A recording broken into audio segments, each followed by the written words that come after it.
All right. So, Battlefield 6 Season 1 is upon us. 3 new weapons, a new carbine, the SOR 300 SC, a new sniper rifle, the mini scout, and a new secondary GGH 22 or Glock. So, I've updated this time to kill chart with the new weapons and also time to kill for the new battle royale RedSec with 150 health, so 1 plate, and then 200 health, 2 plates. So if you're new to this, basically this is just all the stats gathered from in the game for every weapon. So you have your assault rifles, carbines, SMGs, LMGs, DMRs, snipers, shotguns, secondaries, all the stats like hipfire, precision, control, mobility, aim down sights in milliseconds, reload speed, bullet velocity, magazine capacity, starting magazine capacity anyway, rate of fire, and then your different multipliers. So 1 is going to be body, standard headshot 1.34, hollow points 1.5, synthetics 1.75. Not every gun has access to synthetics, but some of them do. And then all your different damage values for every range. So 0 meters, 10 meters, 20, 35, 50, 70, and 80. All the different ranges in the firing range. All the different values. So all the weapons here, everything's combined in these charts, but I also have them separated if it makes it a little bit easier.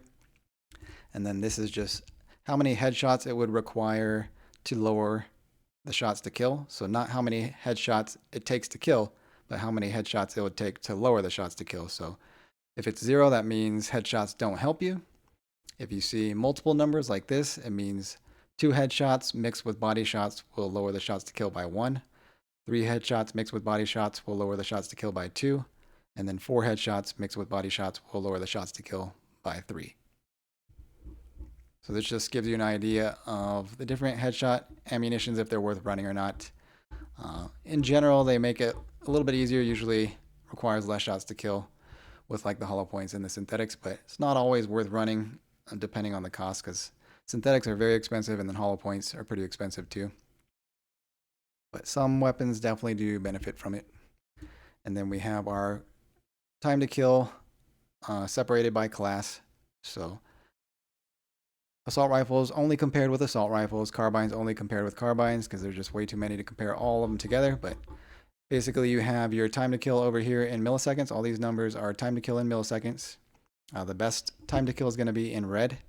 The second best, so within 50 milliseconds of the fastest time to kill in that range, in that comparison, is going to be orange. Within 100 milliseconds is going to be yellow.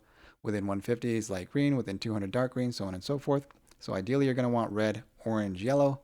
Maybe light green and dark green if the recoil is really good, if the accuracy is really good, especially at longer ranges. But you definitely don't want these down here, because that's not going to be very competitive. And then you have your damage per second on this side of the chart as well. So this is going to be the opposite. The higher, the better. So the highest damage per second is going to be red, and then 50 under is going to be orange, so on and so forth. So DPS, higher number better. Time to kill, lower number better. So we're just going to look at the new weapons real quick. SOR 300 SC, 600 rounds per minute. Mini Scout, 51 rounds per minute, so the fastest shooting sniper rifle. Very good bullet velocity, the best bullet velocity. And then you have your GGH, 360 rounds per minute, so it's kind of in between the different fire rates. It's not full auto, unfortunately, but if it was, that'd be nice. We'll just look at the time to kill comparisons here with the new weapons. So this is all old stuff. If you've already seen the chart, this is all old, so I'm just going to go over the new stuff. The SOR 300 SC, so basically it has the exact same damage profile as the SG 553. All the damage values are the exact same at all the ranges. Everything's the same here.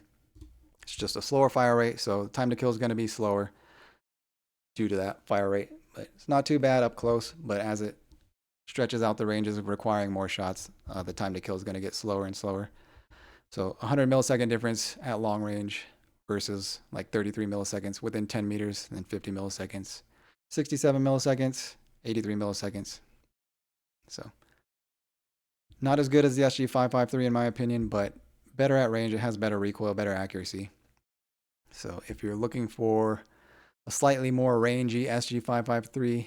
This could fill that gap, but I would think there's better guns like the DRS. I think is better for that mid to long range. It's only beat out within 10 meters, but every other range is going to win against the SOR. The SOR does have a little bit faster handling, so. And then we have the Mini Scout here. So I would assume headshots are going to be one-shot kill at any range. The only thing about this gun is it doesn't have a sweet spot. So the damage value listed in game is 80. So there's no sweet spot, but I don't have it unlocked yet, so I can't test the damage values in the range yet. But one-shot headshot at any range, I would assume, and then no sweet spot. So let's go for the headshots. And then you have your GGH 22 secondary. Not very good, even for secondary. So M44 is still going to be the best for time to kill, whereas this one's not that great, but still usable. It's just not very good. Comparable to the 5.7. And this is just the stats in a simplified format, and then by class. So you can, if you just wanted to compare body shots by class, you can look at this. I did add a graph for the time to kill for the SOR 300 SC. So it's this light pinkish color here. So decent up close, competitive with the other carbines, but falls off at the longer ranges. And then this is going to be time to kill, all the weapons compared against each other, just body shots. So SOR is decent up close, but again, falls off at longer ranges. Not terrible in the mid range, but not very good either. There's still better guns like the DRS. And then GGH is terrible. all the secondaries are terrible compared to the other guns.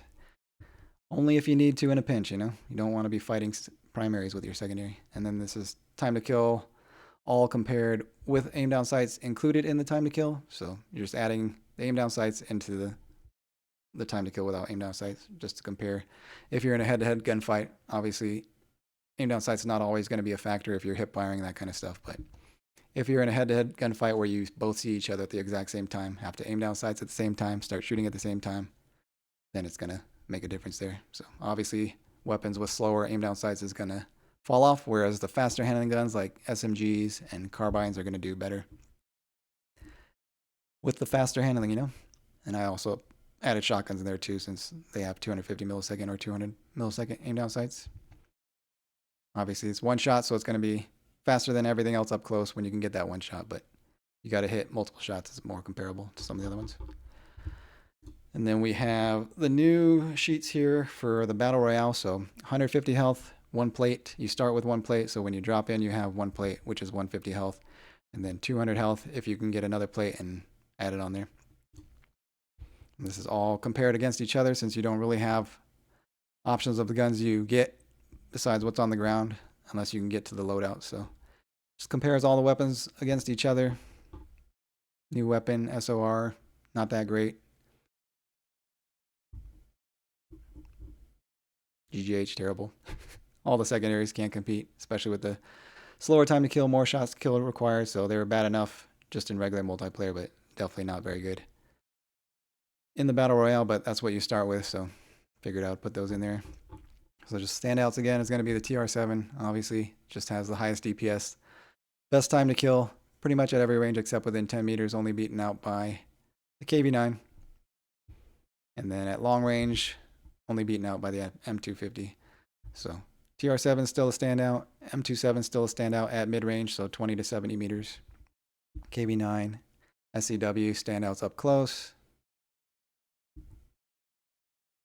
M123, pretty good all-arounder. Same for the M240. Same for the DRS. DRS probably going to be the better of those, since it has very little recoil, very accurate gun. So probably going to be one of the better all-arounders. But a lot looks usable. Light green is still usable. Yellow is still usable. So unfortunately they haven't. DICE hasn't implemented the dispersion changes yet. So the lead developer, Drunks, on Twitter or X, replied to a comment saying that The dispersion changes aren't going into effect until a later patch, whereas I thought they were going to be going in day one on season 1, but apparently that's not the case. So unfortunately, the weapons that had bad dispersion, spread, bloom, whatever you want to call it, are still going to suffer from it, especially in Battle Royale, since the ranges are going to be usually more mid to long range. So I have to wait and see how those changes affect the guns that aren't very accurate due to dispersion. But as it stands right now, everything's pretty much the same as it was before as far as the spread goes. And then you have your time to kill with 200 health, so 2 plates, full health.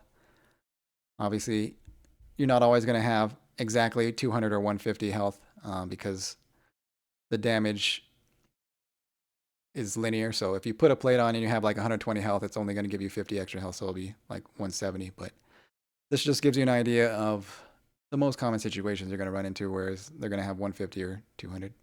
So again, TR7 is the standout. Even up close, it's getting better compared to the SCW-10. So the SCW-10 is going to be the best within 10 meters. But KV-9, SG-553, TR-7, all within 50 milliseconds. So, and then the TR-7s stand out at every other range except super long range. And then the M250 is going to be the standout at super long range. M27 stand out in 20 to 70 meters. So basically, all the guns that stood out before are going to stand out in the same way. It's just TR7 may not be as usable since you're going to have to hit more shots, especially at the mid to long range. And that recoil is pretty high, but if you can hit your shots, it's going to be your best bet. But yeah. Yellow's still going to be usable, so M123, M240, light green, DRS, M433, even though it has pretty bad side-to-side recoil, so probably not the best for all-arounders, but DRS still going to be good. M123 is still going to be good if you can get the recoil under control. Same for the M240. But yeah, that's all the new stuff. Just figured I would add the time to kill for the BR, just in case you guys are playing the BR as well. That way you can kind of look for the weapons that you want, or add the weapons that are going to perform best, whatever situation you plan on using them for your loadouts. So just helps me to put these charts together. That way I can kind of compare how certain weapons perform to either pick better weapons for my playstyle or to use whichever weapon that I am using to its strengths and try to avoid its weaknesses as much as possible. But yeah, let me know down in the comments what you guys think of the new weapons, what you guys think of the new BR. I played a couple rounds of the BR. Not terrible, but I don't really know what's going on, so going to take some time to get used to it, learn all the mechanics. But enjoyable so far. So time to kill seems pretty fast, even though some of these numbers seem pretty high. Time to kill seems pretty fast, so I'm not too sure what's going on there, but some of the weapons do kill pretty fast, whereas some of them kill pretty slow. But yeah, let me know down in the comments if there's anything else you would like to see added to these charts. I might add a TTK all plus ADS for these BRs as well, but for now I think that's good enough, because you just have to keep in mind that the faster handling guns are going to be better in a head-to-head gunfight, whereas the slower guns are going to have to either hip fire in close range or ADS before you know you're going to get into a fight. That way you don't get caught off guard, because slower aim down sights is going to hold you back if you get caught off guard with the faster handling weapons. But yeah, that's it for this one. Thanks for watching. I'll see you guys in the next one. Peace.